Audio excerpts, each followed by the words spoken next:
তোমালোক সকলোকে মই স্বাগতম জনালো আমি এই কেৰিয়াৰ টক্স এই 2.0 যেটো প্লেলিষ্ট হয় ইয়াত আমি কেৰিয়াৰৰ বিভিন্ন ধৰণৰ অপচনৰ বিষয়ে ডিসকাস কৰি আহিছো আৰু আমি সকলো ধৰণৰ পৰীক্ষাৰ বিষয়ে আলোচনা কৰিছো জেডব্লিউ নিট এনডিএ ইউপিএসসি গুটেবোৰৰ বিষয়ে যদি জানিব আছে এটা ভিডিও যদি চোৱা নাই ডেসক্ৰিপচনত প্লেলিষ্টৰ লিংক দি থৈ দিম তোমালোকে চাই লবা আজি আৰু এটা নতুন ভিডিও এই ভিডিওটোত আমি ডিসকাস কৰিম মানে তোমালোকে হাই সেকেন্ডাৰী যেহেতু সকলোৱে যাবা ক্লাস 11ত ষ্টাৰ্টিং হ'ব সকলোৱে খুদি আছে কিতাপ কি লাগে মানে এটা ডিটেইলছ ভিডিও লাগে মই অলৰেডি সৰুকে কৈছো প্ৰত্যেকটো এক্সামৰ কাৰণে কিন্তু আজি ভিডিওৰ ডিটেইলছত মই কম কিতাপ কেখনৰ ফটো লগাই দিম জেডব্লিউ হক নিট হক এনডিএ হক তাৰ লগতে হাই সেকেন্ডাৰী হক কি কিতাপ লাগে ধুনিয়াকে আমি গুটেখিনি বস্তু ডিসকাস কৰিম কোনটো এক্সামৰ কাৰণে কোনখন কিতাপ পঢ়িলে ভাল হয় সব বস্তু এটা ভিডিওতে মই দিবলৈ চেষ্টা কৰিছো ভিডিওটো একদম লাষ্টলৈকে অকনো স্কিপ নকৰাকে চাবা কিন্তু গতিকে আমি আজি এতিয়া কি কিতাপ লাগে এখিনি পৰা আৰম্ভ কৰিম প্ৰথম কথা তোমালোকে ক্লাস 11 এ হক বা ক্লাস 12 এ হক ফার্স্ট অফ অল সবতকে বেছি ইম্পর্টেন্ট আমাৰ কাৰণে কি হ'ব ক্লাস 11 12 ত এনসিইআৰটি বহুত ল'ৰা-ছোৱালী এনেকুৱা আছে যোনে এনসিইআৰটি কিতাপ নপঢ়ে ভাবে এনসিইআৰটি পৰা একোৱে নাহে আমি ৰেফাৰেন্স পঢ়ি দেখিম আমি মেইন আমি এমসিকিউ বুক পঢ়িম কিন্তু এনসিইআৰটি খন মেইন কোৱেশ্চন ইয়াৰ পৰা আহিব ঠিক আছে সো ফাৰ্স্ট অফ অল সবে এনসিইআৰটি কিতাপ লবই লাগিব কিহৰ ফিজিক্সৰ যি সাবজেক্ট থাকে ফিজিক্স কেমিষ্ট্ৰি তাৰপিছত ম্যাথছ বায়োলজি এনসিইআৰটি মাস্ট এনসিইআৰটি নোহোৱাকে কোনেও ভাল পাৰ্চেন্টেজ নাপায় হাই সেকেন্ডাৰীত বা কোনেও এন্ট্ৰেন্স এক্সাম কোৱালিফাই কৰিব নোৱাৰে হেতু লিখি দিছো মই গতিকে এই চাৰিটা সাবজেক্টৰ তোমালোকে এনসিইআৰটি কিতাপৰ দোকানত যাবা নতুনখন লবলৈ চেষ্টা কৰিবা কাৰণ নতুন সিলেবাস যেহেতু গতিকে নতুন কিতাপ লবলৈ চেষ্টা কৰিবা সকলোৱে এনসিইআৰটি ললা তাৰ পিছত তোমালোকে লাগিব ৰেফাৰেন্স কি লব লাগিব ৰেফাৰেন্স এটা ৰেফাৰেন্স কি হয় ৰেফাৰেন্স হয় চোৱা এনসিইআৰটি তোমালোকৰ কি থাকে টপিক বিলাক থাকে হেবিলাকৰ ওপৰত লিখা থাকে কিন্তু হেবিলাক বস্তু তোমালোকে বুজি পোৱা না যায় হেবিলাক বস্তু পঢ়িলে বুজি পোৱা না যায় আৰু যেহেতু আমি ইংলিশ মানে অসমীয়া মিডিয়ামৰ পৰা ইংলিশ মিডিয়াম যাওঁতে আৰু অকমান কাৰোবাৰ কষ্ট হয় তো ৰেফাৰেন্সত কি থাকে ধুনিয়াকে বুজুৱাই থাকে বস্তুবোৰ বুজুৱা থাকে ৰেফাৰেন্সত প্লাস ইয়াত কোৱেশ্চনছ থাকে বহুত যেবিলাক তোমালোকে প্ৰেক্টিস কৰিব পাৰা ধুনিয়াকে লিখা থাকে নোটছ বিলাক ধুনিয়াকে লিখা থাকে গতিকে এজন ষ্টুডেন্টে যদি মানে ক্লাছত ভালকে বুজিও নাপায় ৰেফাৰেন্স পঢ়িলে বুজি পাই যাব মানে হেনেকুৱা আৰু মই নিজে ৰেফাৰেন্স পঢ়িয়ে মানে এক্সাম দিছিলো হাই সেকেন্ডাৰীটো ভাল ৰিজাল্ট কৰিছিলো বা এন্ট্ৰেন্সটো মই ৰেফাৰেন্স পঢ়িয়ে পাইছিলো গতিকে সকলো ৰেফাৰেন্স লবা এটা ৰেফাৰেন্স কি লবা প্ৰথম ফিজিক্সৰ কাৰণে যদি মই কওঁ ৰেফাৰেন্স এছএল আৰোৰা মইতো এখন লৈছিলো মানে মই কি লৈছিলো হেকেখন তোমালোকক দেখাই দিছো তোমালোকক নিজৰ ওপৰত কথা আৰু সব ৰেফাৰেন্স লব নালাগে হা বহুতে এটো কয় দুই তিনিখন ৰেফাৰেন্স লৈ নলবা অকল এখনে লবা হয় এছএল আৰোৰা নহলে প্ৰদীপছ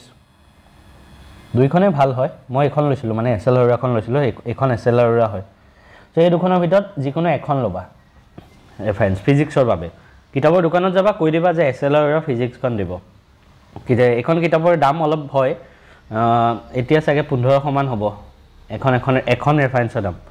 গতিকে তোমালোকৰ লব লাগিবই মানে উপায় নাই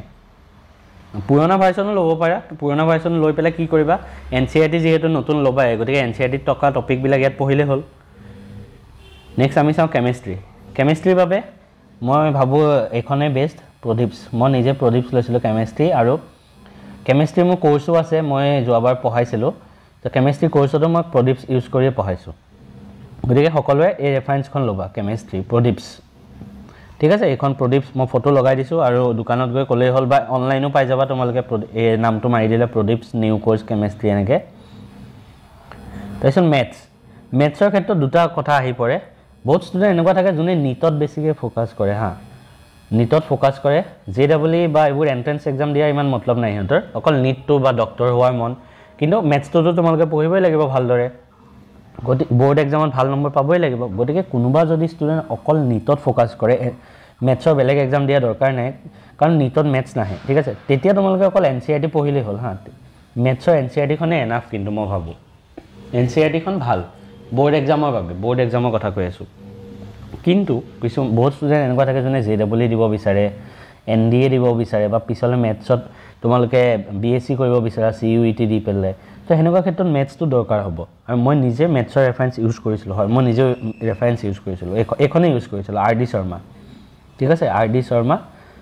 কিতাপৰ দোকানত গৈ ক'লেই হ'ল RD শৰ্মা মেথছৰ ৰেফাৰেঞ্চখন দিয়ক ইয়াতো মেথছৰ অলপ বেছিকৈ অংক পাবা বা বেছি টাফ অংক পাবা সহজ পাবা ভালকৈ বুজাই থাকিব বস্তুবোৰ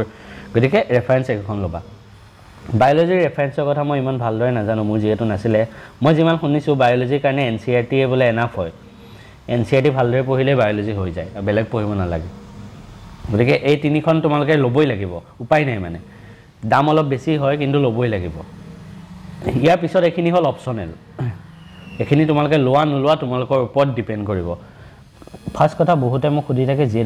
এক্সাম দিম আমি কি ল'ম বহুতে সুধি থাকে নীট এক্সাম দিম আমি কি ল'ম চোৱা বহুতে সুধি থাকে NDA দিম আমি কি ল'ম তোমালোকে যিয়ে এন্ট্ৰেন্স এক্সাম নিদিয়া ওপৰত যিমানখিনি ক'লো মানে NCERT প্লাছ ৰেফাৰেঞ্চ এইকেইখন তোমালোকে মাষ্ট ল'বই লাগিব এইকেইখন তোমালোকে ল'ব লাগিবই নহ'লে তোমালোকে একো বুজি নাপাবা হাই ছেকেণ্ডেৰীত বা একো ভাল নম্বৰ নাপাবা পৰীক্ষাত তাৰ উপৰি তোমালোকে যেতিয়া এন্ট্ৰেন্স এক্সামৰ কাৰণে পঢ়িবা পাৰ্টিকুলাৰ এটা এন্ট্ৰেন্স এক্সাম যেনেকৈ JEE নীট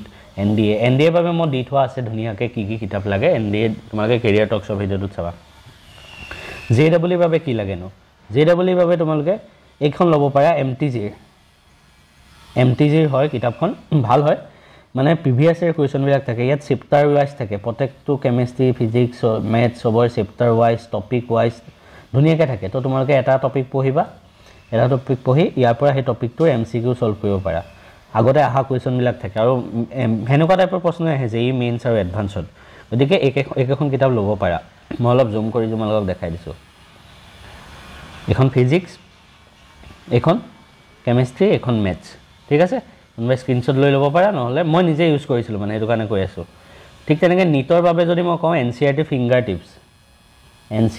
ফিংগাৰ টিপছ বুলি ইয়াতো MCQ থাকে নীটৰ লেভেলৰ কুৱেশ্যন থাকে